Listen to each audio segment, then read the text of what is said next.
feeling like I'm academics. Can't ride away. What I will tell you.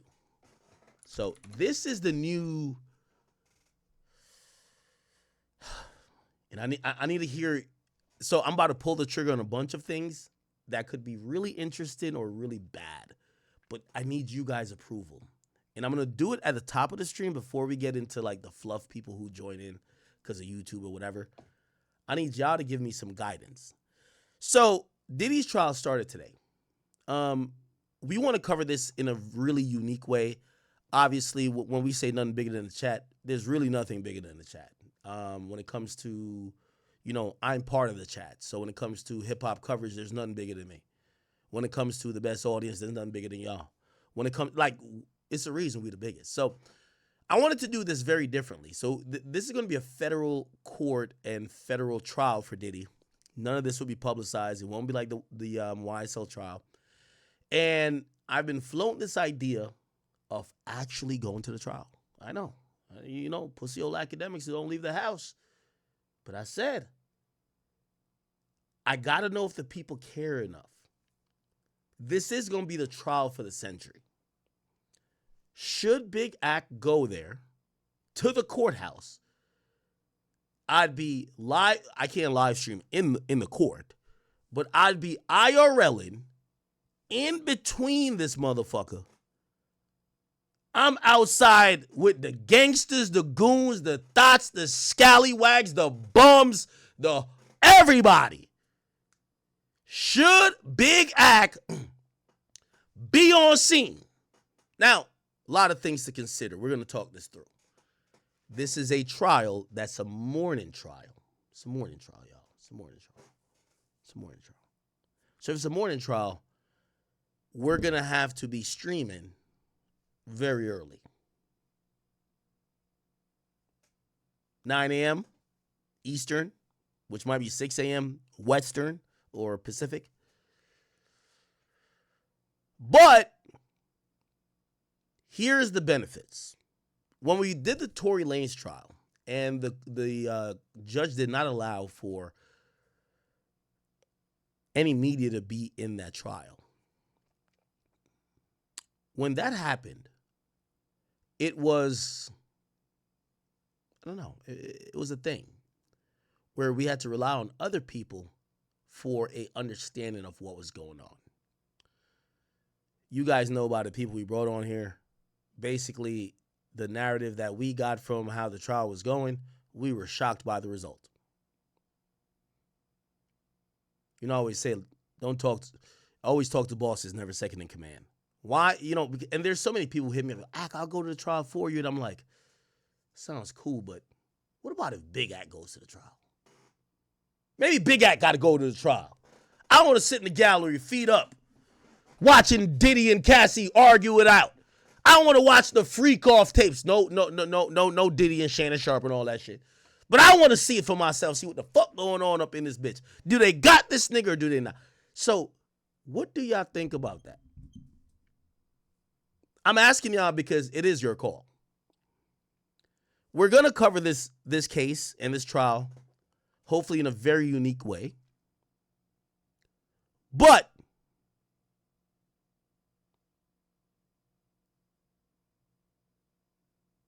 we'll hop right into the frying pan. We'll get it done. Y'all just got to let me know what we want to do. What we want to do, y'all. Why did the chat disappear off the stream? Oh, that turn off TikTok? I got to turn off TikTok. TikTok is too. Oh, my God. I did. Did I? Yes. Yo, TikTok is so soft. I could only play music and just say, hi, give me a Pegasus or some stupid shit like that. Like, TikTok is soft. I got a meeting with one of the TikTok executives because I got to explain to them what I'm going to do on TikTok. I'm not going to sit here doing fucking goofy dances. I'm not sitting here just asking people for dumb shit. If y'all want real content on TikTok, we could talk. If not, I will just play some music and get the fuck off every time. TikTok is soft as baby shit. I can't even cap with you, bro. So every time I streamed on TikTok, which was twice, they suspended me. They suspended me for a day, then they suspended me for 2 days. And they were like, oh, some of the stuff you said. I'm like, huh? Y'all are pussy. So one of their partner managers reached out because, oh, Ak is here. I'm like, all right, yeah, big Ak, come on, nigga, show some respect. They're like, well, let's try to figure it out. So I'm supposed to have this conversation with this TikTok motherfucker, but I gotta let them know, I know y'all got this goofy shit going on here, but if, first of all, I'm voluntarily coming to your platform. Every other platform is paying for me to come. I'm down to come there voluntarily because I think y'all got some audience I would like to have. I need to know the TOS and all that shit. Right now, from what I've been told, and I haven't talked to the rep, and maybe the rep could do something and be like, okay, we'll put you in a different category that you don't show up for the 12-year-olds that's scrolling. I don't know fucking 12-year-olds. Like, they don't know what the fuck going on in hip-hop. I want a hip-hop audience. So hopefully me and the TikTok reps could figure it out where they put me in an algorithm where only hip-hop focused niggas come watch my shit, that I could curse, I could talk my shit, and then they're not like, oh, this is hateful. No, this is hip-hop. So that is what it is. Huh?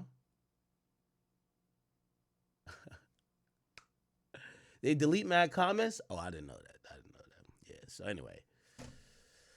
All right. So here's what I'm asking y'all.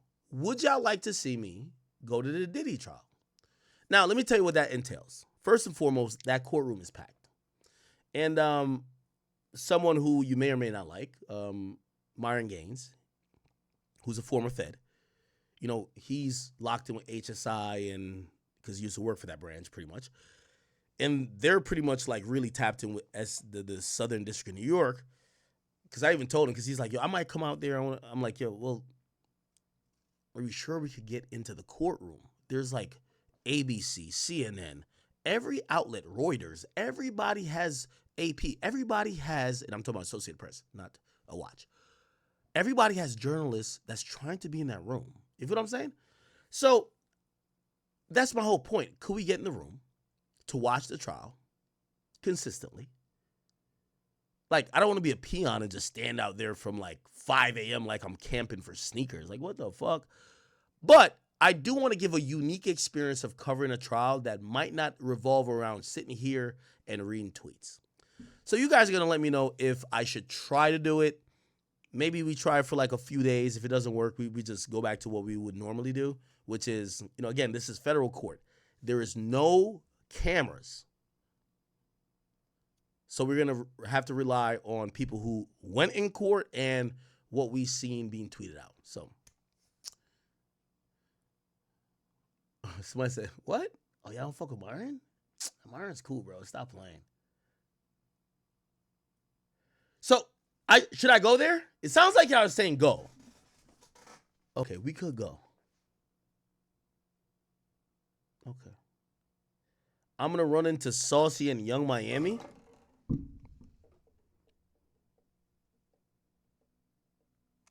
Why would I run into Saucy Santana and Young Miami?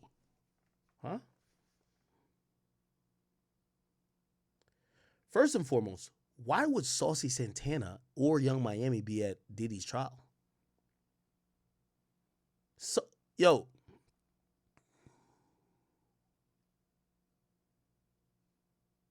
I ain't gonna lie. Yo, anytime I hear these industry secrets, I can't even shut my mouth. Yo, yeah, I can't even shut my mouth. I'm so bad. Why do niggas in the industry? They tell me shit to tell people, right? Anytime people tell me shit, it's never like, yo, keep it between me. They tell me shit and be like, just letting you know, Brody. Just letting you know. They know I'm gonna say it.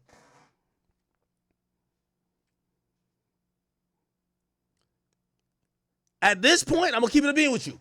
I'd expect Young Miami to show up to, and he don't got a charge. I don't want to put it on him. She's more likely to show up to Stephon Diggs' trial than Diddy trial. Don't ask me why. Shout to Stephon. I told you, that boy was devious.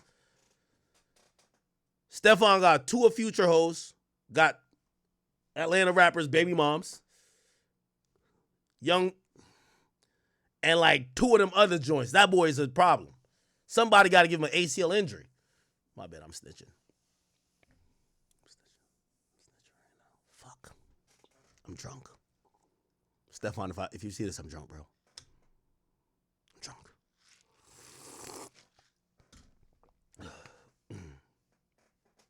No, Stefan does not have a case. What I'm saying is that after Diddy got locked up, somebody got to deliver the joint. I'm just saying. When I heard all the names Stefan Diggs fucked, I'm like, fuck.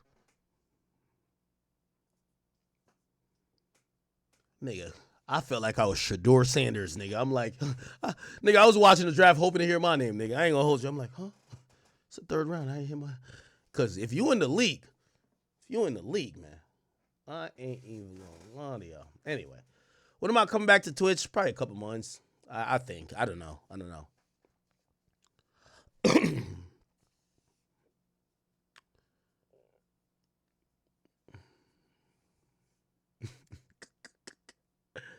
Stefan don't got no case. Oh my God, you have me spell it out?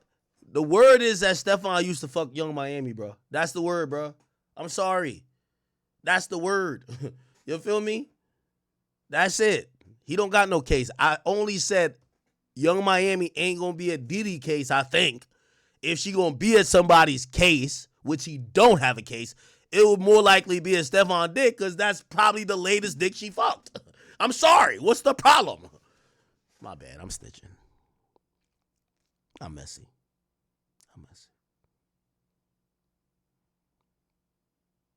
Actually, ain't Young Miami fucking with Shador?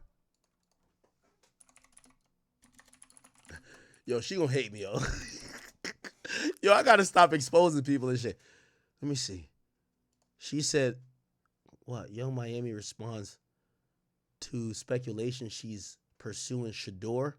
Everything ain't dick and pussy.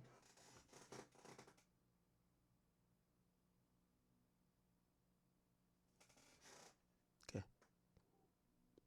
Y'all bitches don't know what support your people look like. Yo, what team Stefan Diggs play for? Because I ain't never seen this many support. Well, what team that nigga play for? I never seen nobody support that team that much.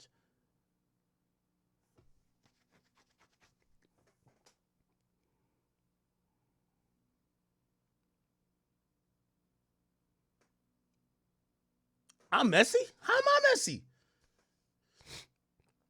Yo, chat, you know what the funny thing is? You know at this point, you know what happens? I swear. You know what happens?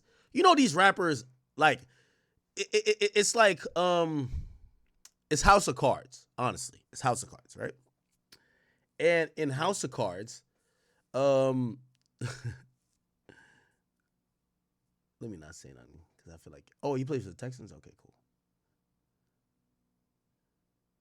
The point I'm saying is House of Cards, the moment a rapper fucks another nigga's girl, they call me. They be wanting the shit to get out. They just don't want to say it. So I'll be on the phone with them and be like, all right, so how you want me to tell the stream? They're like, yo, could you tell them that, like, you heard it from, like, a home girl? I'm like, say less. I got you. I got you. I got you. So you're saying that you fucked his bitch? Yeah, I've been fucking her for 3 months. All right, say no more. I'll go let people know. Chat, you notice ain't nobody come back out and be like, Ak, you fucking liar. Where you think I'm getting this info from? Where do y'all think I be getting it? You think I'm like, I don't be on female blogs. I don't care. Like, all the rappers fuck the same hoes. When some shit come out, where do you think it came from?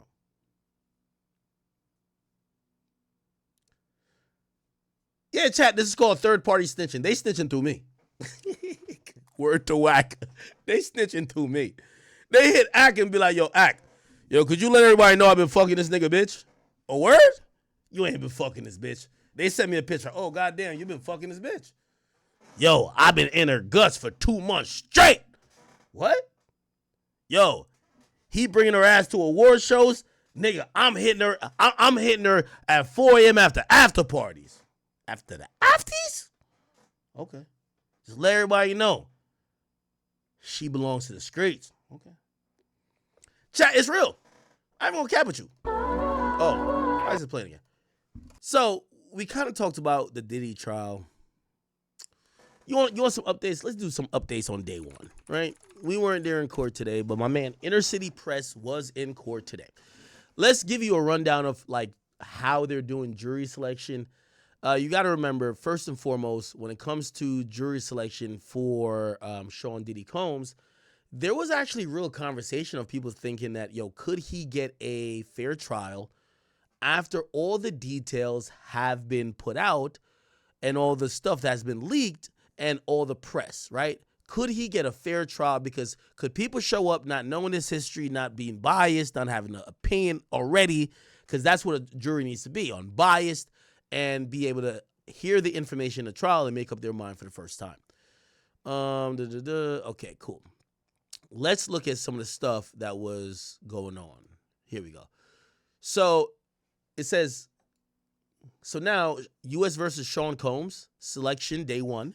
Here in the courtroom, Diddy's dressed in a formal dress. By the way, if you don't know, here's an interesting detail. So the judge had to make a ruling about this too. They say Diddy could have I think it's about 6 or 7 outfits. He's allowed to groom himself in a certain way. From what people who are familiar with the court process says, it's nothing too outrageous, but they made sure Diddy could be suited and booted.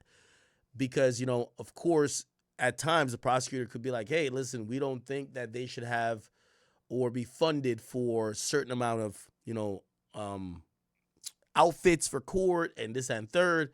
And remember, when it comes to you being on trial, the main thing is that the jury is not prejudiced by you being in a prison blues or you being in a jail outfit and you handcuffed. So Diddy's not going to be handcuffed in the courtroom. Of course, there's bailiffs at every entrance or exit. And he's going to not have on prison clothes. He's going to have on regular clothes. He's going to be a suit. And let me see if we can find the details of that.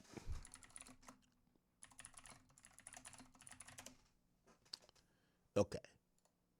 Here we go. So in Sean Diddy Combs' sex trial, the judge approved several requests from the defense team, including allowing to wear his own clothes and permitting. So his own clothes would mean maybe his own tailor could go get nice suits for him as opposed to, court assigned or approved or paid for cheap suits. So he's going to be able to wear his own clothes and permitting a psychiatrist to testify about the potential drug effects and blackouts. Remember, Diddy's still trying to say, yo, I ain't going to lie. Sometimes I was blacking out. I was tweaking, right? So the judge has also denied the defense request for a delay, citing sufficient time for the defense to prepare. Okay, cool. So we know he could wear whatever he wants to wear. So he showed up in formal dress, wearing reading glasses, and has 8 lawyers. Okay? Let's keep it going. It says, all rise. This is what the judge says. I have composed a list of prospective jurors who, based on their questionnaire answers, I don't propose to do individual Q&A with. The list of people and place is so long. I thought it was an appendix to the Lord of Rings. I don't know if this is good or bad for Diddy. The judge got jokes. Holy. The judge got jokes, people. The judge got jokes. Say it ain't so. So the judge already cracking a Lord of Rings jokes. The assistant U.S. attorney says, why don't we have the next jury in line review the binder with the court staff to save that time? Judge says, okay. Says, we've given 2 copies of the binder to your staff. And the judge says, we'll soon get a thumbs up when the jurors are ready. It says, I think it's sufficient for me, this is what the judge is saying, to say here on record that there will be times a juror has a privacy concern about assault or trauma, and it would be appropriate to address that at a sidebar with the transcript sealed. Basically meaning if someone who was a victim of some type of assault or some type of traumatic event that might coincide with what Diddy is being accused of, if the questions that because in jury selection, you get to ask them questions like, hey, have you ever purchased a Diddy CD? Now they might be like, oh yeah, I have. For the prosecutor, they might be like, oh, well, you might like him. Or, they might ask a follow-up question. Well, do you like his music or are you endearing to him? You wouldn't want a biased person on the jury. So these questions help determine who's going to be biased or not. So here's the thing. It says, So if someone has been a victim of some of the things Diddy's been accused of, the judge is saying we should address these things, but we should go off the record. Now, in a court case, everything should be on the record unless it raises a few different circumstances, one including problems with safety and security. So if someone's a victim and they got abused and you ask them, hey, you're here for the Diddy trial, did you ever get abused? If they got to talk about that, right, because they could ask them more questions. All right, when you got abused, did the person ever fly you across state? You know, it might be invasive. So they want to seal those things. Okay, so the judge mentions that. The judge says, I understand that's how it was done in the Maxwell case. Wow, that's interesting. So it looks like the judge is kind of following by the rule book of saying what happened in the Ghislaine Maxwell case should be applicable to Diddy, which, by the way, for Diddy, that shouldn't bowl too well, okay? AUSA agreed. The judge also said there's a logistic issue that we have to work out. If we have to seal the transcript, no one, including Mr. Combs, can see it.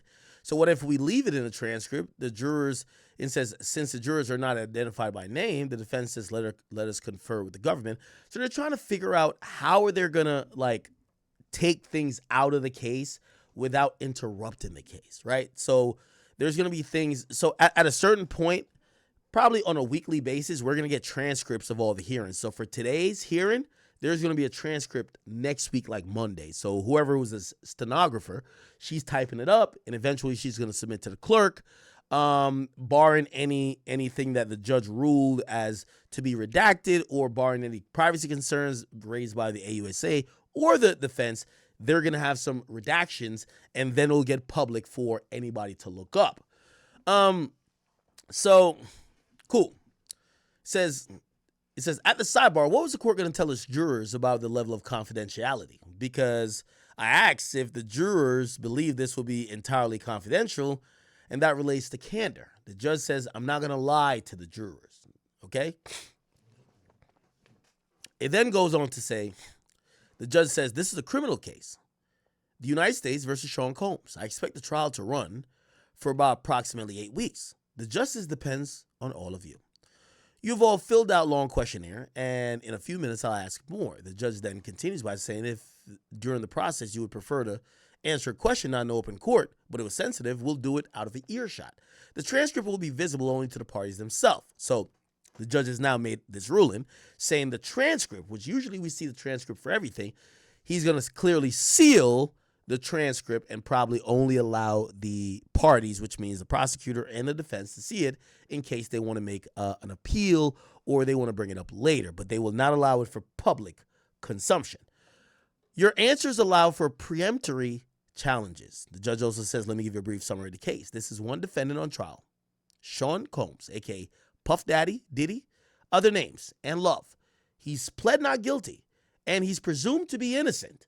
There are 5 counts: racketeering conspiracy, kidnapping, sex trafficking for prostitution, which is 2 victims, and male commercial sex workers.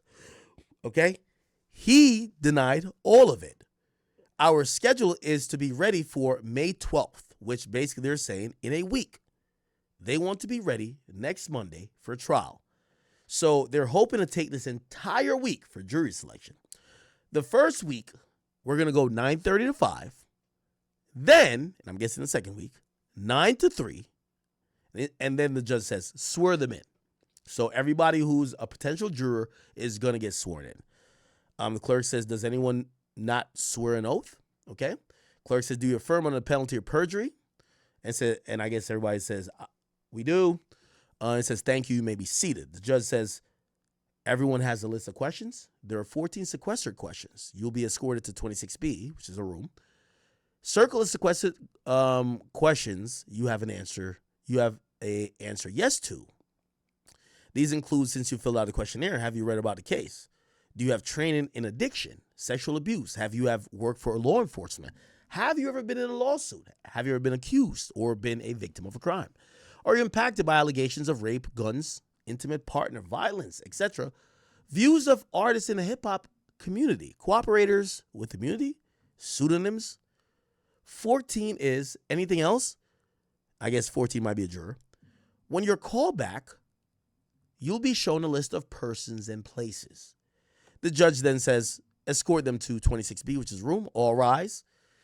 Prosecutors and jurors leave. Then one female returns and starts to read from a binder of people and places. The AUSA then says, let the juror keep the copy of the binder in order to say only numbers, not the true name of victims. So I guess these possible jurors are now being introduced to victims, okay? Whoa.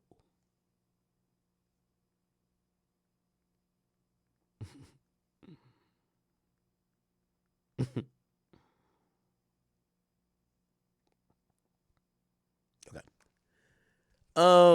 It says, cool. So please bring in juror number 2. I know you have a change to review the list. Any you knew of? And the juror says, number 88, Michael B. Jordan. So it looks like they're saying they might have known this person. Actually, let me just continue. Also, Michael Myers, the actor. Also 190, place 13, Essex House Hotel. I used to work there. So I guess like they've seen a bunch of facts and evidences that's going to be presented, or like places and people, and they're showing their relation to it. Juror number 2 says, well, I know Michael B. Jordan, or I've met him. I don't know why they said Michael Myers, but they're talking about the actor. Who's the actor Michael Myers? What the fuck? And they said the Essex House Hotel, where some of the abuse allegedly happened, or the sex trafficking happened. They said they used to work there. So that's a conflict of interest, right? The judge says, well, could you be fair? The juror says, well, I could be. The judge says, and any answers to the 14 questions? The juror says, I'm a massage therapist and I had training. The judge says, in your questionnaire, question 10, can you explain your yes? Can we discuss in open court? He said, yeah, my sister was beaten by her ex-husband years ago. A black eye resulted in termination of their marriage. The judge says, can you be fair? The juror says yes. The judge then goes on by saying, yo, in your questionnaire, you've heard about the case in WNYC, NPR. The juror says, I haven't made any decision. The judge says, could you return back to that room? The juror then leaves, and then the judge says to the parties remaining, which I would believe is some faction of the AUSAs and also the defense. It says, any challenges for cause? AUSA says no. Agnifilio says, yes, we are going to challenge. Agnifilio says so now we know it's a guy. In his questionnaire, the defendant probably was engaged in this, but I don't know what's mentioned after. The judge then says, then he said he could still be fair. I will overrule you. So it appears that Diddy's lawyer, Mark Agnifilio, he's being the lead, right? We know Brian Steele is on this, but Brian Steele's in the back cooling, right? For now, as this trial starts and as opening statements, it's going to be really important who gives opening statements, because we're looking at Brian Steele. Right now, Brian Steele is a young Kobe. He's young LeBron on the Heat. He's Michael Jordan when he starts going on that three-peat. However, he's had limited time to prepare for this case. So bet. What we've seen is that they're going with Agnifilio, who knows the case the best. So he's the one who's raising, hey, judge, we object. We think this person should be dismissed. They shouldn't even be whatever. And I think how it goes, let's watch a video to figure it out. Jury selection, federal cases.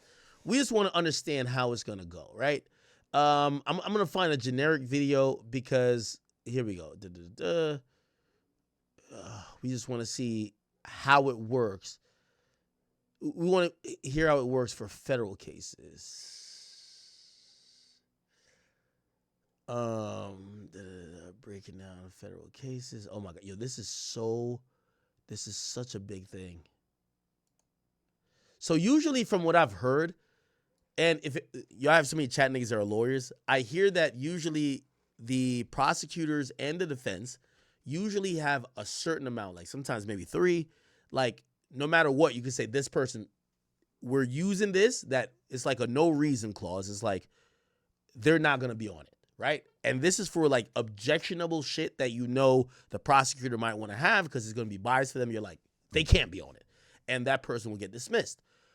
Other than the few chances you have to just use that like you're out of here card, you have to basically kind of provide some cause or some proof.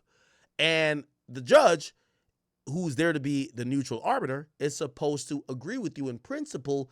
And if there's a problem or a disagreement, and if the judge says, okay, then I think this might be an issue, basically that juror will be less likely to be used. Okay?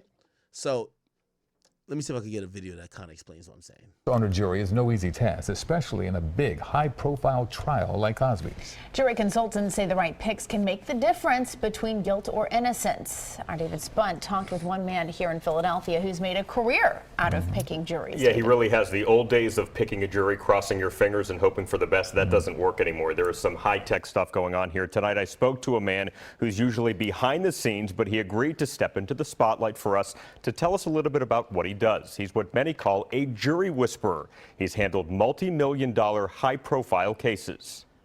We're going to ask you a few questions, and then we'll explain to you why you're here. Inside this Center City office, a focus group is underway. Members of the group are pretending to be potential jurors in a high-profile case. At the front of the room, the jury whisperer, Mark Calzaretta. I don't mind the term, I think it's a complimentary term. Calzaretta runs Magna Legal Services, and he has offices across the country. His goal, to see how jurors would react as a science. It's an advantage. It's a tactical and strategic advantage. Okay, so they're not telling you how this is. Oh, man, I wanted that explanation. Anyway, hopefully you accept my explanation. I'm not the biggest legal expert, but I think I know a little bit. Anyway, all right, cool. So just to give an overview of the process, because this is kind of boring. This really is a boring part that nobody really cares about, but it does matter. Like, for example, in the YNW Melly trial, allegedly one of the jurors was a Melly fan that somehow snuck their way on the jury, and they're the reason why it became a hung trial. So essentially, from what I've heard, it was a YNW Melly fan who made their way on the jury, and they would never vote guilty for him. And I hear that supposedly there was a majority guilty on Melly's trial. Again, I've heard this informally, so I don't want to act like this is actual fact, but that matters because what happens? YNW Melly had a mistrial, and he's still awaiting trial for a retrial, right? And at some point, they're going to have to give him a retrial, or they're going to have to drop these charges or give him bail. Cool. So let's try to figure this out. So jurors matter a lot. So it looks like Mark Agnafilio wanted juror number 2 out of there. The judge said, they could still be impartial. We're still going to consider them. Now, the judge doesn't necessarily pick the jurors. It's almost like this negotiated, agreed upon jury pool by the prosecutors and the defense, with the judge kind of giving and taking, right? So Mark Agnafilio says in his questionnaire, he says the defendant probably was engaged in this, basically saying that this guy is already kind of biased, thinking Diddy was doing some of this shit. Judge says, have you reviewed the list? Do any of you recognize? So this is another juror. Says the juror says 133.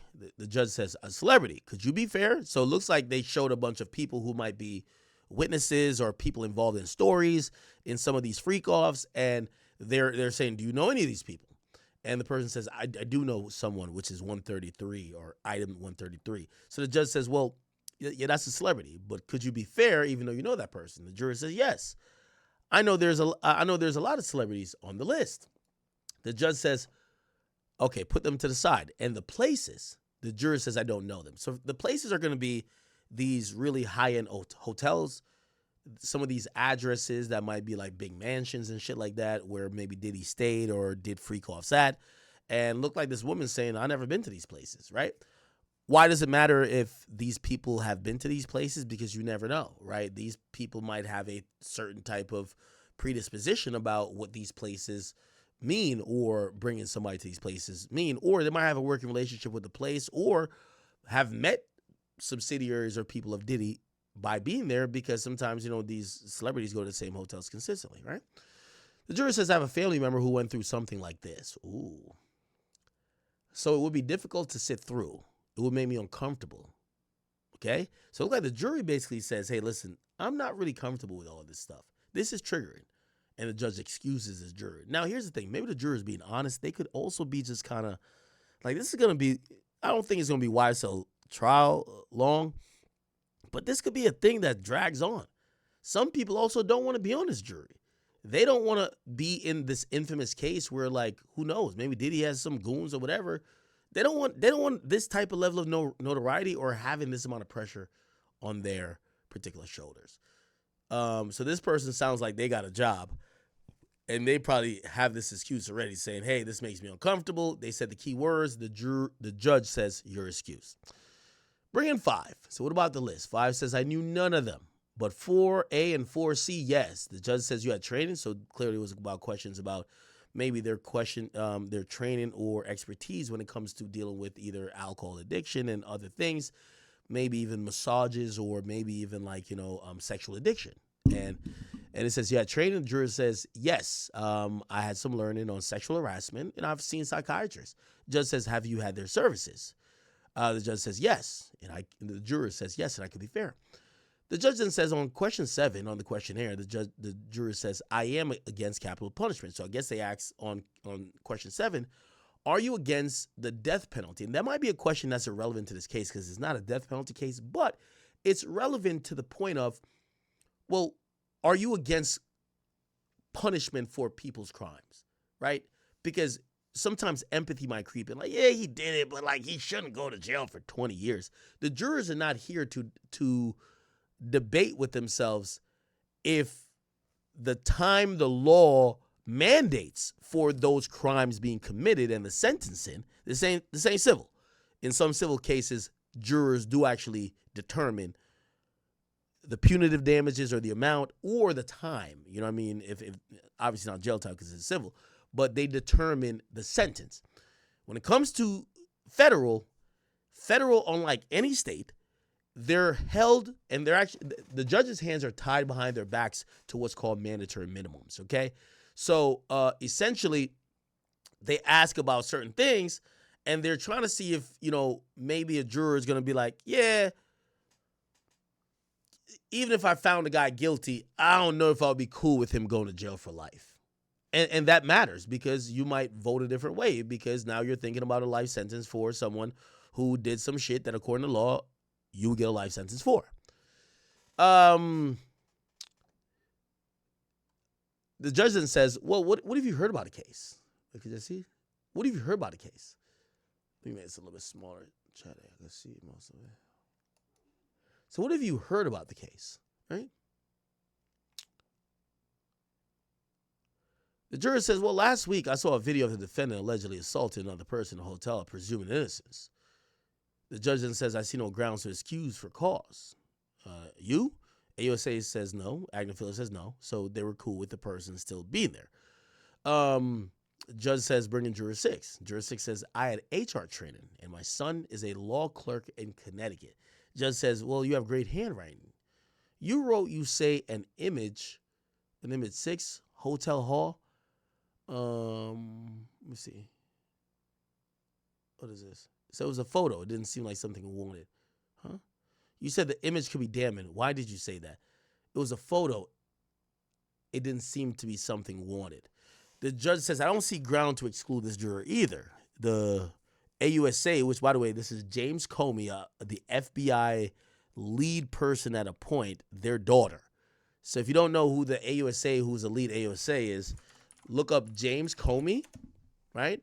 James Comey is a former director of the FBI. His daughter is a assistant U.S. attorney.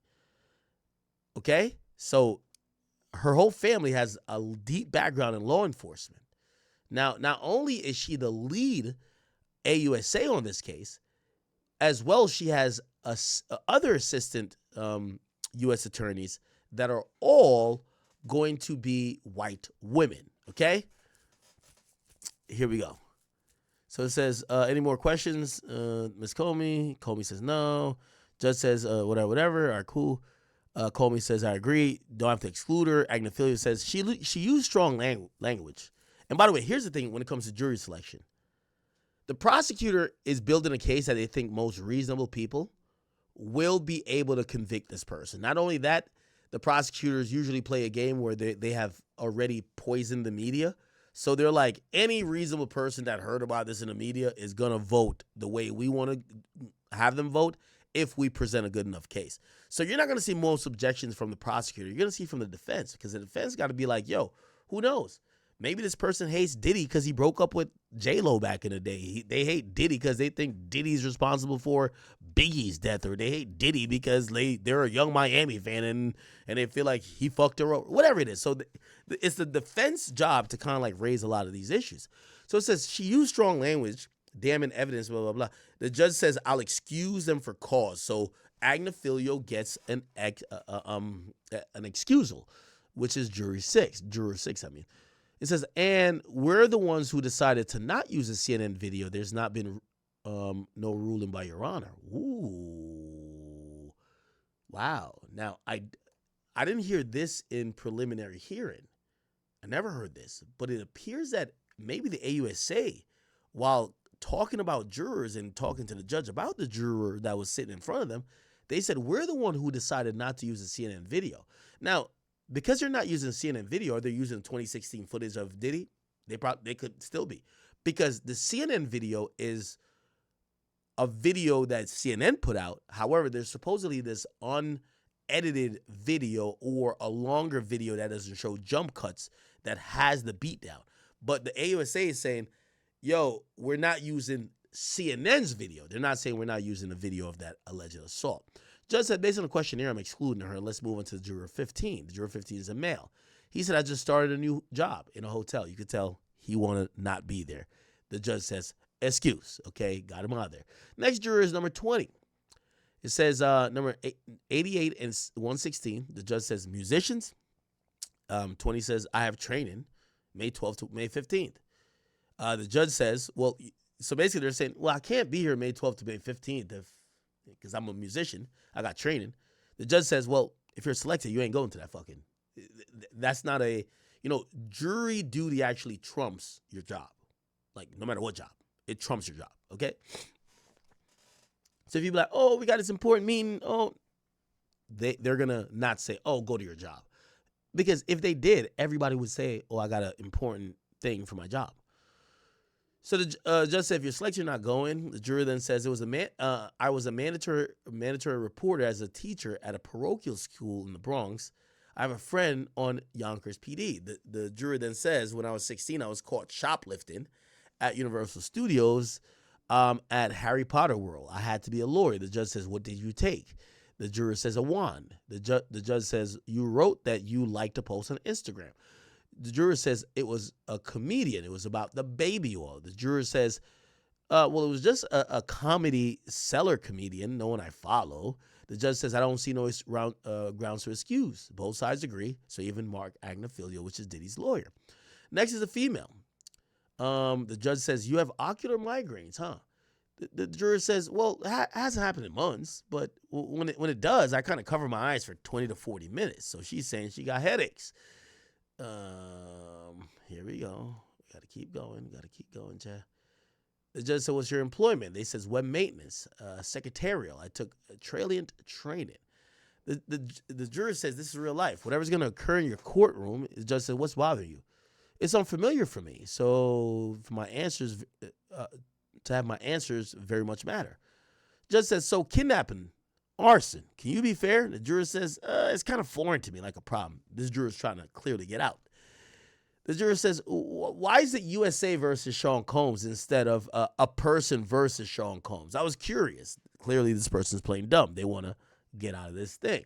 So I was curious. I saw someone get run over by a train. I was okay with it. I mean, not okay with it, but I did not become a second problem. I tend to shut it down and call 911.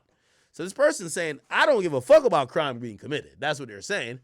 And, the judge usually is smart at this point. Like, you're not going to say some wild, dumb shit and be like, oh, you're excused, because everybody's going to use that play. The juror says, I was once drunk and disorderly in Massachusetts. The judge says, well, fuck all that. Could you be fair? The juror says, yes, right? The judge says, could you take off 8 weeks from your job? The juror says, I will ask him. Comey says, she said, so question 10, she said, prefer answer in person. Juror 2 said, I'm fine. We don't know what that question is. The juror says, a dentist, my parents didn't pay him. They sent him to work for him, blah, blah, blah. The judge says, a dentist? What do you do? Kissing and fondling. So they're asking if they ever been around any creep behavior. And the judge says, how long did it last? It says 2 years. The juror says, I think there's abuse every day. I think it made me a better person. Oh my God, this person got to get dismissed. This person's saying the worst things in the world. Oh, I think abuse is just kind of part of it. What the hell?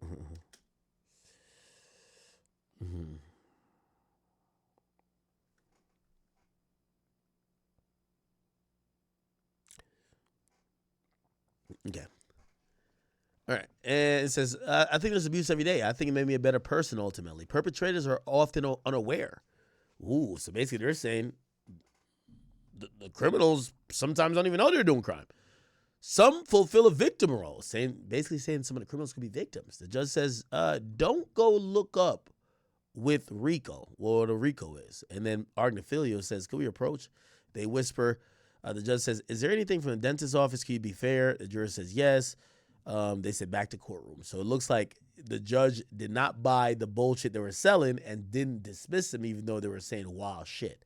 The judge says, I don't see no reason to be excused. Agnifilio says, she shut down and misdirected or redirected. I sense a struggle within her. The judge says, nah, we're not going for it. So this judge is not trying to dismiss people. And you got to imagine, like, this judge has sat through many trials. They've seen people come to court who probably are thinking, damn, if I take off all this time from work, if you don't know how jury duty works, like, they'll pay you, like, you get paid from courts, but it'll be like $50 a day. If you make like $300-400 at your job ain't gonna pay you $300-400 because you're on jury duty. They're gonna be like, all right, bet, yeah, you could take the time off. We're not gonna fire you, but shit, you're gonna get paid by the courts, $50 a day. Some people don't want to do that. They're like, fuck, I'd rather go to work than go to this, right? So the judge sees through a lot of that bullshit, and they usually be like, no, we're not gonna dismiss you, so you're gonna move on to the next round. Okay, cool. Says overruled, bathroom break. So let's try to get through the next 10 jurors. Oh my God, the judge is about business. Agnifilio asked for a bathroom break. He said, nah, let's do 10 more. Voice, what is this? I'm a little nervous today. The judge says, okay, we'll break. I don't know who Voice is.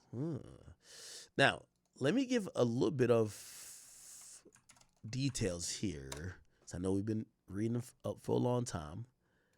This was the initial, and by the way, shout out to Inner City Press, man. Really good guy. I really enjoy all the things he does.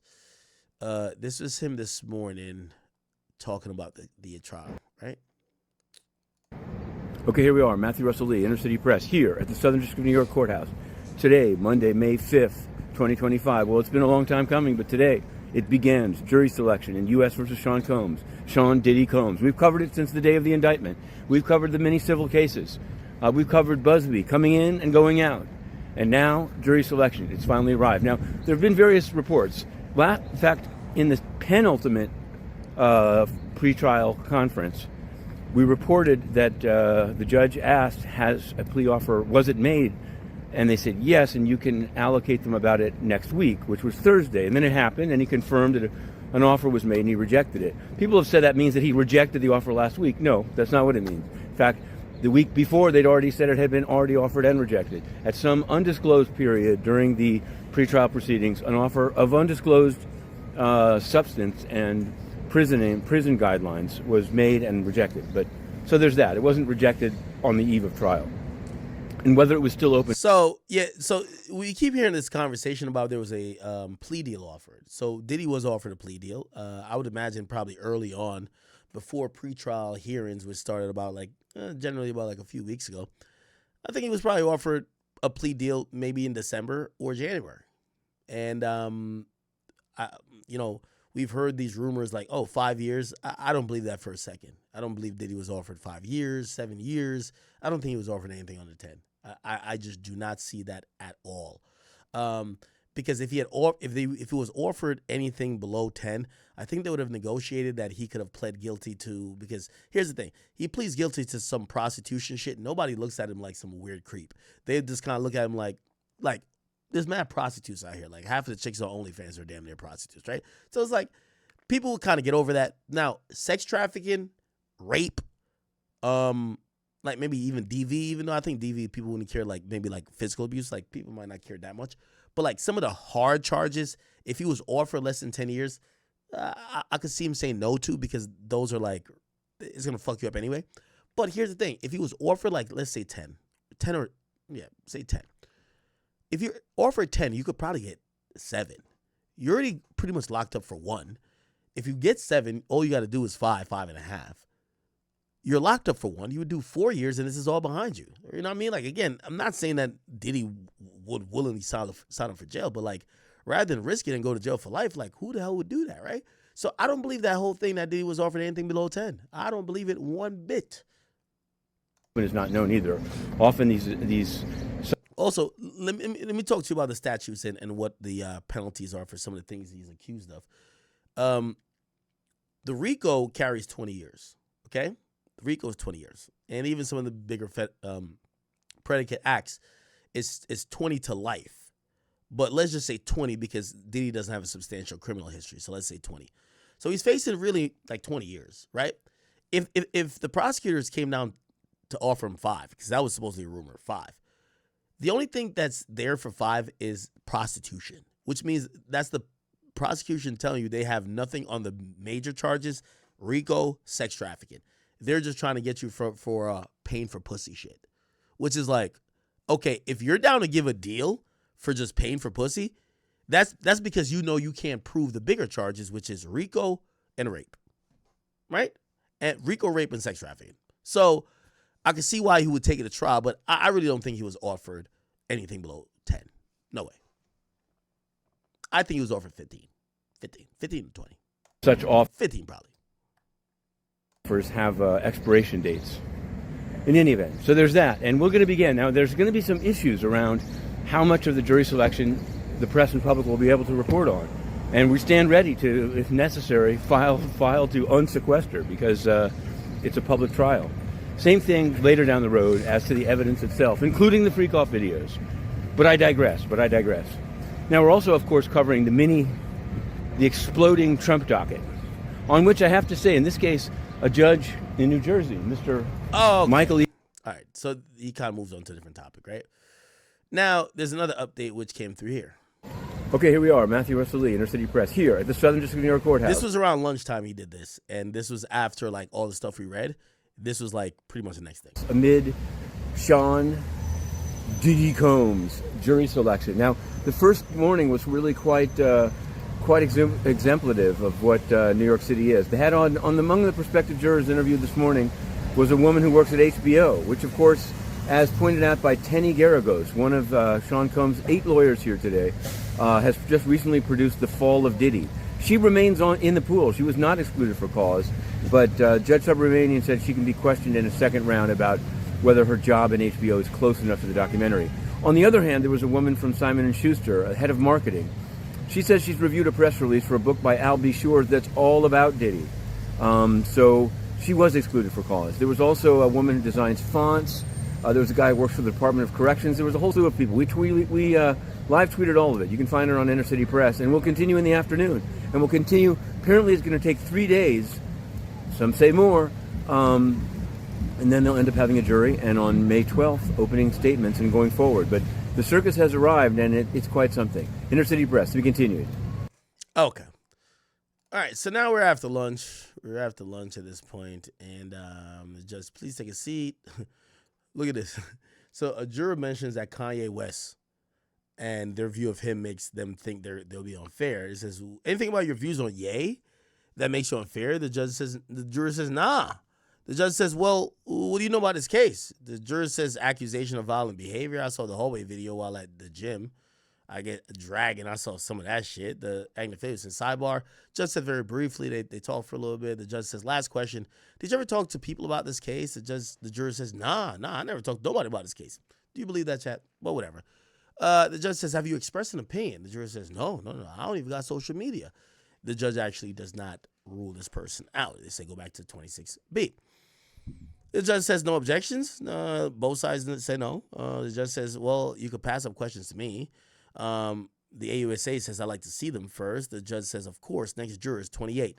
And on question 13, you said yes on the accusation of crime. On 28, they said, what? My mom worked for a bank and stole money. What?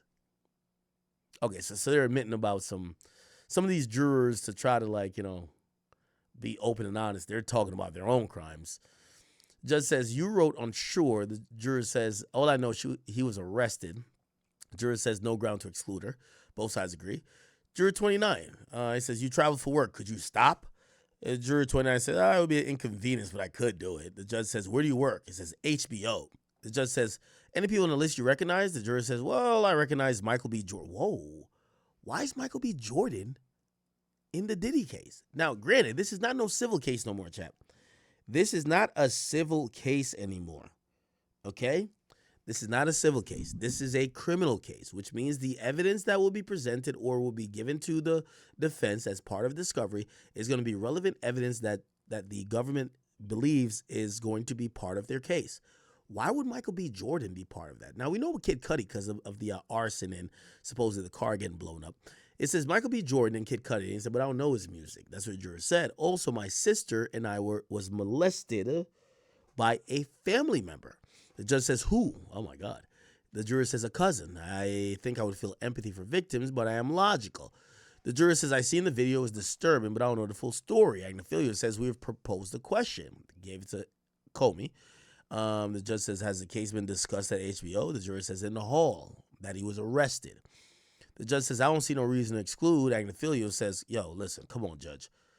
HBO put out a negative documentary called The Fall of Diddy. Like, it was the past 6 weeks. The judge says, really? Miss Comey, which is the prosecutor. Is there any appearance of impropriety?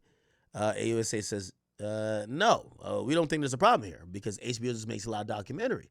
The judge actually says, I overrule for now. So the judge is kind of not, judge is not trying to, and by the way, you got to imagine the judge's mentality going into this. They're like, yo, listen, if I got to overrule or I got to oust everybody who has any knowledge of this case, we're not going to find a jury. This guy's wildly popular. He is really influential. He's one of the biggest, celebrities on this planet. We have to go off, are they innately biased rather than did they know anything about the case? Okay. The judge says, could you close off anything about the book? Right. And I guess this is the book. The juror says, I have to tell my colleague, don't send me any more press releases about the book. Agnifilio says, I have a question. Hands up. Judge says, is it a salary position? The juror says, my bonus is tied to the books. Oh, yeah, they got to be out of here. What? The juror leaves. Then Combs' defense attorney, second in command, we would imagine, to Brian Steele, says, please release. Press release refers to the mysterious 2018 death. I would imagine that of Kim Porter.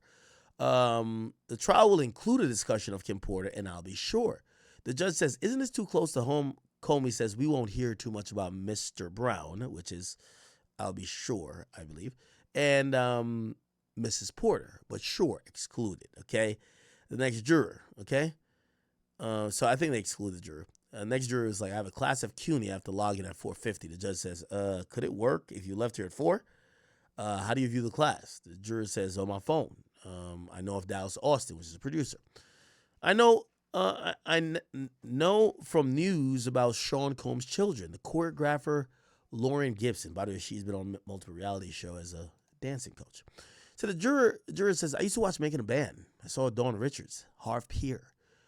Michelle Williams, I know of Cassie Ventura. I've seen things in the news. The judge says, what did you say? The juror says, well, video mistreatment. But I can listen objectively. My fiance had a felony case. Drugs. Juror says he pled guilty, got 4 years, came home and won. I am aware of music dating back to 1990s from the radio. The judge says, we don't got to exclude. Judge says, next is juror 52. So what is that? The juror says, a woman's event. Because supposedly they said they have to travel to a Spirit Weavers gathering. The judge says, well, you're going to have to miss this. The juror says, I believe it would be available in future years. I had experience with sexual assault in college. A neighbor, we were flirting. He took it too far. The juror says, I think a lot of women have been sexually harassed or assaulted. I don't think it makes the person you did it a horrible person in all respects. I have a psychology degree in sexuality and women's self-esteem. The judge says a master's. The juror says a bachelor. They then say I worked at a bougie design firm, Pentagram. The judge says, what do they design? It says fonts. The judge says, like Courier.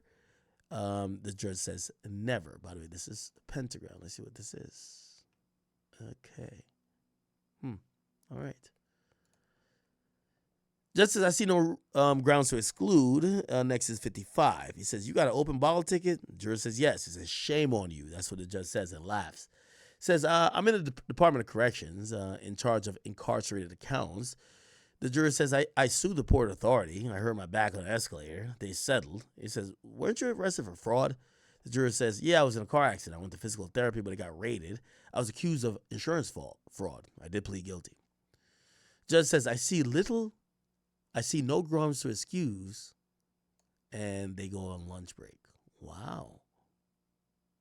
Wow. All right, Chad. Let me see. Did Mo Gagnick go here? Lawyer for workers. Is it this? Nope. Okay. No, that's not it. All right, bet. Let's see. Day one of know the full extent of Now, Shorty's outside the courtroom, and if I ever went, I'd be seeing her. They got tents and all type of shit. Here she goes. I think this is at lunchtime. we're able to answer yes or no to, but I was kind of surprised at how many people didn't know of these like laundry lists of popular celebrities, especially when you have names like Kanye West on there, especially when you have names like, you know, Michael B. Jordan, that type of sort. But there were some prospective jurors who did not, or who were not familiar with these certain people. Now, as far as places goes, I don't know the full extent of what was asked as far as places goes, but there was this one juror who did kind of talk about a hotel, the Essex House Hotel, that was on the list of places. We did see that. Let's kind of go further into it. Let's get a better update. People in Diddy's lives who have appeared on these documentaries will appear inside that courtroom as well, too. So let's go back to the idea of the jurors having a legal history, whether it's criminal history, whether it's filing lawsuits. You got to tell me what you learned. And please, just to reiterate one more time for our audience, because it struck me, you had a potential juror who stole a wand? She was probably one of my favorite prospective jurors, I'm not going to lie. All right, we're gonna skip it. So it's interesting to hear about their past legal connections. Yeah, so they're asking these jurors if they've sued people, if basically almost asking, and I would imagine like the defense attorney and prosecutor probably agreed to this to be like, are they the type of person that if they feel salty or if they're broke, they would just file a frivolous lawsuit, or they would be trying to get like compensation for just random shit that maybe they didn't have a point for, or maybe they have a criminal history and they're just kind of known as a finesser. But talk to me now about what did the jurors say about their exposure to the case? So other than the fact they might know celebrities or places, talk to me about what they've seen about the case, whether that was documentaries, whether or not that was evidence that has been released so far in this case. What did we learn about what the jurors' exposure to the Sean Diddy Combs criminal case has been so far? Yeah, it seemed like it really kind of varied. Some people have seen the documentary, that either being on HBO, The Fall of Diddy, or if they've seen the one on Peacock as well, too. Not very much mention about BBC or anything like that. But as far as just other mentions of what they have learned about the case probably beforehand was just water cooler talk, at the office. One woman said she actually works at HBO, and she was saying that, people have chatted about the case. Now, she says her job in particular... I reread that. The live transcriptions kind of going through that so he can see the answers. So that kind of took care of the logistical issue, because at first they were talking about kind of sealing the answers, then kind of having it separate, and it would be too much, that it would take up too much time. But it seems like the method at which they're going is working out for both sides. They go up, it doesn't take maybe more than about 2 minutes or so. They come back down. The judge will either keep the juror or dismiss the juror. And in this particular case, this juror who went over to the sidebar, she was dismissed for cause. And so that's kind of how they were able to kind of work around this entire situation. And it seems to be going pretty smoothly from both ends. I don't see too many complaints from either side on how this process is really going. Let me add a little bit of legal context to that. So first of all, I would imagine that Combs has a right to see the transcript, right? Sixth Amendment right, public trial, due process right. So he has an ability to be there during the jury selection process in his own criminal case. It is interesting when we talk about this jury selection process, because we're not saying jurors were selected today to officially be on the trial. They've moved, or certain jurors have moved through the first stage of the process. Now, they can be stricken for cause. So a specific reason why they cannot serve. So it's basically like an elimination process. If you guys are getting the drift, right? Like you get eliminated from round 1, you make it to round 2, and you see what on happens. this jury, a legitimate reason. Now, that's different from later on when both sides, generally speaking, the prosecution and the defense, will have the option to put forward preemptory challenges. So both sides are typically granted a certain number of preemptory challenges where they can strike a potential juror without even providing a reason. And that's very advantageous for both the prosecution and the defense. But Elizabeth, moving on from today so far, By the way, real quick, I hate to do shameless plugs, but kick.com/academics, we are 4 followers away from 1,000. Chat, what are we doing? Come on, I thought it was nothing bigger. Come on, you can't have us looking like peons out here in the streets. We need 1,000 followers instantly. I know we didn't go live today, but we will be live maybe tomorrow. And when we do get live over there, there's no ads. And we got some special things in store for you guys over there. By the way, also, I feel like I am cutting a promo at this point. Yo, I need everybody who's watching. We still have DJ Akademiks birthday party or birthday. Well, I keep calling it birthday party. It's a birthday live podcast. Chat, I've been like wrestling with this. I'm like, I know it's my birthday joint, but like I can't be too drunk. So like, cause I want to give a performance too. You know what I mean? Like some crazy shit. But yeah, I'll go. We still got 35 tickets left on the lower level. Please, we're I think 10 days away. Just make sure you go cop all the tickets you can, please. If you're not coming and you watch all the stream all the time, you're in the tri-state area, you fake as fuck. I ain't gonna hold you. Anyway, let's get back to this. Based on Judge Subramanian, who's the first guard to determine whether or not a juror can be stricken for cause, generally speaking, what did you make of his decision-making today? I mean, did he excuse a lot of jurors? Did he excuse maybe more jurors that were favored by the defense over the prosecution? Because I'll tell you, I know there was one juror, for example, who had apparently been watching the HBO documentary on Diddy. The prosecution was concerned about this juror, and the defense wasn't concerned, but the judge ended up excluding that juror nonetheless. So from what you could see on day one, were there a lot of jurors excused? Did it seem that more of the defense's preferences for jurors were excused, maybe more of the prosecution's? And where are we right now? I mean, do you believe that we're actually going to get a jury seated in a week? Yes. I kind of hold my breath a little bit on whether. All right, I'm gonna say yes. Just basically, I think this judge is a no-nonsense judge. And, obviously he knows it's really important, but he's not going to just sit here and be like, oh, okay, I'm going to just throw up my hands and give up hope because this guy's too known. So if they ask the question and whatever is in the questionnaire, do you know Sean Combs, that's not enough to disqualify somebody, right? Obviously, they have some more background questions. I can see if they have, maybe any predispositions towards him as a person or maybe the crime and, try to eliminate people that way. But, like, they're not going to be like, oh, Diddy and he's the most famous thing, so you're eliminated. So that's going to be a big thing, all right? All right, cool. Another juror says, deputy says, next juror, female, says, I know 3 or 4 on the list, not personally. I know of them, Dallas Austin, Dawn Richards. Ooh. Is Dawn Richards one of the victims? I grew up watching MTV. Why is Dallas Austin on here? I was hit by a car, got foot surgery. My boyfriend at the time got a Titanic plate in the Bronx. My uncle was charged with R-worded his baby mama. Judge said, could you be fair? Damn, even after that? I think they're saying that for the jury the judge to be like, all right, you're dismissed. The judge is still asking questions. Yo, could you be fair? I might have. I don't think it would be a problem. The details are vague, right? Like they're asking for the judge to say no. The juror says, I did see a documentary on HBO. The judge says, any further questions? Comey, the AUSA, says, I have one. It shows agnophilia. So it looked like they got to confer before they ask the judge in front of the juror.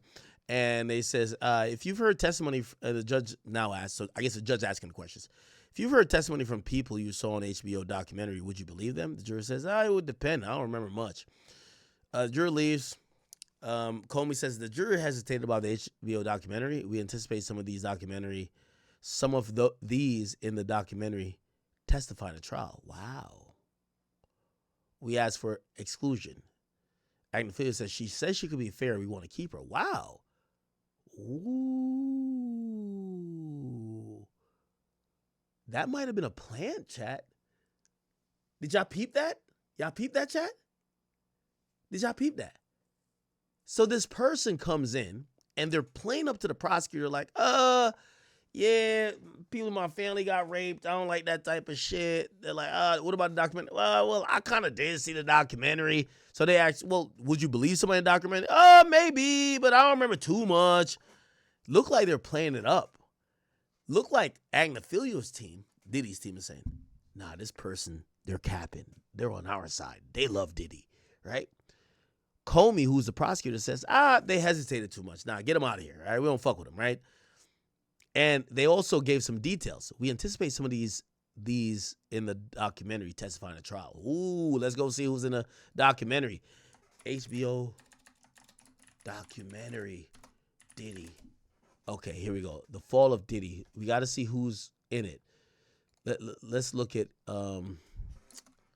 guest. Who's in this? Fuck. Okay, these are cast. So these are, okay. All right, let's see. There's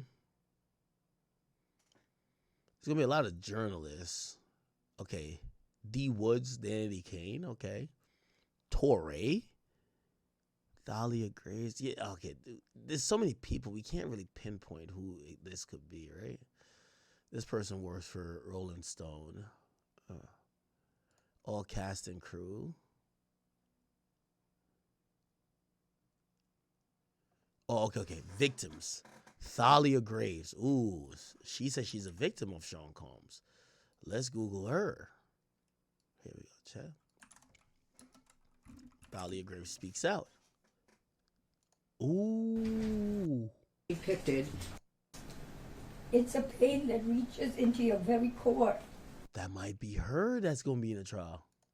Of who you are, and leaving emotional scars that may never fully heal. Some of the hardest parts of this pain are the shame and the guilt I have experienced that plays a negative part in my day-to-day ability to function properly. Okay, so she could be one of them. She's supposedly a victim. I don't expect any social media personalities to interview. Another victim, Kat Passion. Okay, let's see who that is. Let's see who this is. This could be one of the people.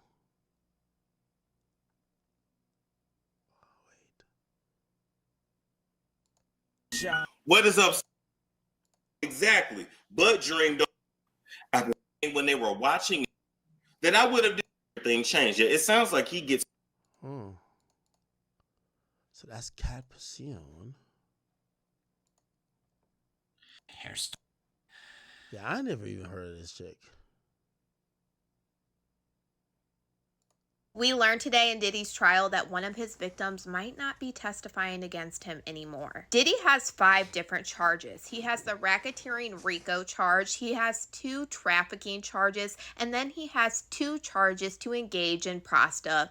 Diddy has 4 alleged victims who are supposed to be the center of all of these charges and who are supposed to testify against him in his trial, but now we have learned that victim number 3 might not even show up to testify. At the end of jury selection today, the judge asked, will victim 3 testify? And the government said, I don't know, she may not show. The judge said, will you mention her in the opening? And the government said, I don't expect so. If she were here to testify, it would be around the second half. What's really crazy about this, just last week, they said that victim number 3 wanted to testify against Diddy with her name being known to the public. Because as of right now, the only person who was testifying with her name being known to the public is Cassie Ventura. This video is so much more. This meant long. Diddy. Okay, so maybe that's her. Who else is seen as a victim in here? No, okay, so that's it. Okay, so if you ask me, whoever this person is, that's definitely going to testify is Kat Passon or who else? I'm gonna just go with Thalia Graves. Wow. Okay. All right. So they mentioned this HBO documentary. All right. Cool. So looked like the prosecutor or Diddy's defense lawyer wanted to keep this person, but the prosecutor was like, nah. Right. So he's excluded. Juror 65 male says, I got to take care of my child. I could try. He says, about guilt or innocence, I don't know. He says, you have to see it though first, right?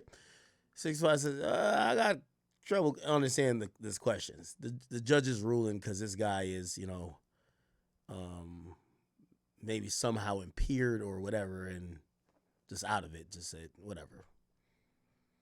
Juror 770. So I work in a lab in a hospital. I got training, but I got a problem with the legal words. Also, man push woman. He doesn't mean it. The judge says, who? The juror says, my husband. The judge says, what happened? He says, he pled guilty. They took him in jail. So this bitch come over here and start explaining that her husband beating her ass. Like she think that she had a police precinct. They're like, all right, yo, go home, bro. Just go home. You don't even know what's going on. Jury 81. As I'm a behavioral health associate at Elmhurst Hospital. I deal with psychiatrists daily. Says any patients with trauma? Like, they all got trauma. I was with the Department of Homelessness Services Police. He says, you meant son's prom? The person says 5 p.m. So I guess his son had a prom 5 p.m. So my husband was convicted of an attempted murder in Brooklyn, served 21 years. Said, what's the victim's name? He said, I don't remember the victim's name. My stepson was getting bullied back on the block. He came to the block with some friends, and there was gunfire. The judge says, any application? I guess maybe any questions they were asking for the two parties. He said none. So that person was not excluded. By the way, it doesn't mean these people are going to be jurors. Then let's move on to the next process, right? Next juror says, when it was break-in, they heard about the situation, house raised, Cassie the artist. He said, could you be fair? Yes. He says, all right, we're not going to exclude you. 89, he says, I know Diageo. I was a sales manager with the airline. My sister is a federal prosecutor in San Antonio. She works mostly on immigration. So could you be fair? Yeah, I could be fair. I grew up in a neighborhood with a high-profile couple. I was closer in age with the girlfriend. My parents asked me to be a peacemaker. And they actually excused this juror, right? I guess, just too close to situations that might be similar. Juror 92 would be like, I'd like to serve, but my child is in the hospital. The judge says excused. Juror 106, I'm with Engender Health. I'm on the board of St. John's Hospital, Yonkers. I have a friend in the Manhattan DA. I'm repping the LGBT community there. Or I guess they said their friend is. Judge says, all right, we don't give a fuck about that. Can you be fair? And say, yeah. So, all right, cool. You can go back. 110 say, I got job interviews planned. The judge says, I'm going to excuse you for cause. I'm wondering why. Because before he's told everybody, like, we don't give a fuck about your job. You know what I mean? Okay. Juror 116 says, I can't stand videos of skateboarders going down to the ground. Just can't. He said, but could you be fair? The person says, yes. He said, you wrote that you saw the hallway video. He said, I don't see much of it. Akademiks says, I have written questions. And he passes up. The juror says, how could you watch violence in court but not on TV? The juror says, the latter is staged. And didn't get excluded. Akademiks says, I'm going to want to question the juror from the HBO, but not in front of the others. The judge said, we'll get to that. Bring in juror 117. It says, my wife deposed Sean Combs in a case about a stampede. The judge says, has she expressed negative views about him? He says, yes. I'm guessing this person's going to be excused.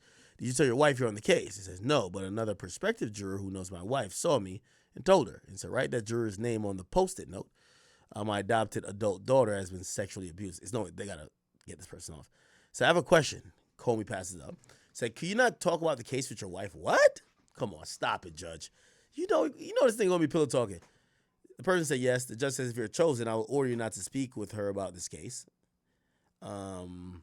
Excuse. And Comey says, what's the name of the other juror? The judge says, I'll tell you later. I know Mr. Combs has parties with drugs, says another juror. Drugs and sex. I learned it from podcasts. I listen to Joe Rogan. He says, can you be fair? Yes. Not excused. Nor is 127. They're moving fast through these people. So this is like the first round of dismissing people. Akademiks says, I want to question that HBO witness. The judge says, could you make an application? Now the group question. Not excused jurors come back in. Juror 5 said, I live in Manhattan, work in finance. I'm a churchgoer, member in Connecticut, but I attend the St. John Baptiste on Upper East Side. Juror says, I work in web maintenance. I got a newsletter from our local politicians like Harvey Weinstein. I don't have a TV. I took toots and, okay, all right, damn, this is just a whole bunch of stuff. Massage therapist, I'm single. I am a BFA in acting from NYU. I listen to NPR, like jazz, whatever. Okay, so this is a bunch of people who are kind of going through the process. I watched the NBA. Which team? Golden State Warriors. Holy shit. And it looks like they get to the end of the day at some point. Let me play the rest of this to kind of like end. Now we'll actually seat an entire jury this week, but we'll see. You never know what can happen. I'm still in shock that we're even about to go on trial next week. So, don't take my word for it necessarily. But as far as the judge kind of dismissing jurors or keeping jurors, I was surprised at the amount of jurors that he kind of held on to today. To your point, Jesse, just kind of about this one juror, who had seen the documentary, or even one juror I found interesting. She was the one with the ocular migraine. She says it happens only about a few times a year. She says she needs like about 20, 30 minutes. And I was kind of surprised that the judge had kept her on because, she was also the one to kind of talk about how a dentist who she had worked under was previously inappropriate with her when she was a teenager and all of that sort, and yet the judge decided to keep her on. And there was one moment that Diddy, I could tell, wasn't too fond of this particular juror. I shouldn't say too fond, but you could tell that he didn't seem like he had necessarily wanted her as a part of the juror, and that was that HBO photo producer. And so she had talked about, she also kind of talked about, her previous history when it came to molestation in her family. It was by a cousin, and it was done to her and her sister. She says she can feel empathy, but also be fair and impartial. But she did particularly point out that she called the CNN video disturbing and unsettling to watch. But she said that she could listen to all of the facts. And she was also the one who kind of had talked about, the water cooler talk at the office, mainly about Diddy and his case, that type of sort. But the defense did bring up that HBO documentary, but the government said that she shouldn't be excused. And so it seems like... So they're going to ask more questions about HBO documentary. Remember, they got 4 more days, right? So they're going to keep going until Friday, and the judge expects to start next Monday, which is the 12th, right? So they got 4 more days to kind of figure it out. I expect this to be done in like 3 or 4 days, or that's what I believe the judge is expecting. And then they're going to go through maybe a day or maybe half a day of like, final hearings and just kind of like, hey, listen, everybody knows the rules for court, everybody blah, blah, any last minute things. And then they're going to be like, yo, let's break. And we're going to come back on Monday and we're going to start opening statements, right? It appears that, this is how I've always been told that federal court works. They operate really this after this after this. It's not a shit show. They try to operate on time and they try to be very, forthcoming. And if you don't bring it up before, it's not no last minute, like, chaotic shit. Like for now, she'll be staying on as a prospective juror. But as far as just other jurors that were released, they were released either because they had time constraints. One juror, he just started a job like last week, so him being tied to a 2-month trial, the judge was like, okay, we're going to dismiss you and you're good to go. The other juror that was brought in for that sequestered question, but in the form of a sidebar in open court, that type of thing, she was excused for cause. Then the last juror I was in before I had to come out and do the hit with you. She was kind of talking about how she had watched the documentary, but she kind of had a lot of long pauses when the judge would ask her follow-up questions just about whether or not she could be fair and impartial when particularly or possibly you could see one of the people who did, either analysis or did speak to the documentary, that they could possibly be the ones to testify. And when the judge asked her, all right, today, but that could be completely different for tomorrow. But I was pretty surprised at how diverse everyone is because, when I go into that courtroom, I'm just seeing a bunch of lawyers. I'm seeing Diddy. I'm seeing other members of the press. But really, you could tell that these were the people of New York. These are the people who are going to ultimately have to decide and judge whether or not Diddy is guilty of the charges that he faces or whether he's not. So we'll see what all happens with that. But again, a very, very diverse pool of jurors there, or prospective jurors. And let me tell you, this is not an easy case to sit on. Put aside the fact that you're dealing with the celebrity factor and a lot of eyeballs are on it, and maybe a lot of pressure for this verdict, and 8 weeks, the hardship this might have. This is a complicated legal case. So when I heard a potential juror to say today, I don't really understand why it's the United States versus Sean Combs, as opposed to maybe a private individual going after Sean Combs.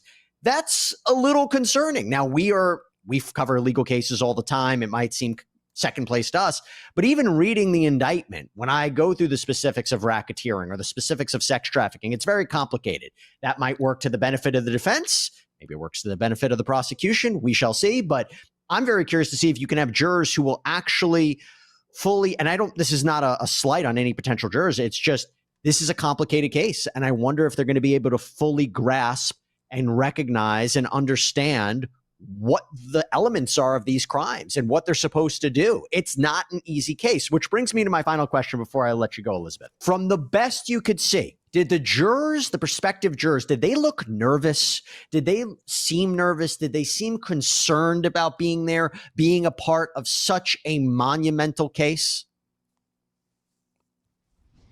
Not really, which is kind of surprising in the sense because when the jurors were kind of brought in and they were all brought in together, some were in the gallery, some were actually in the jury box, Diddy and his defense team are facing all of them, which to me, I would feel a little intimidated by. But to me, a lot of these jurors just looked at Diddy as if he was just any other person who possibly or who is going to be facing these types of criminal charges. Now, whether or not inside their minds they're like, oh my God, that's Diddy, that's unclear. Obviously, I can't get inside all of these prospective jurors' minds or anything like that. But there was no noticeable reaction from what I saw. Now, I was kind of in the back. All right, man. We're going to see what this is going to be. Chad, I thoroughly expect to show up to a couple of these, dates, and hopefully I could, get up in the courtroom. And if I get up in the courtroom, I'll be able to give you the perspective that will be very much detailed and, as true to my perspective as much as could be. Jose, thank you for gifting that membership. By the way, thank all you guys for gifting memberships. Great. Perfect. Okay. I like this. I like this a lot. All right. Let's see.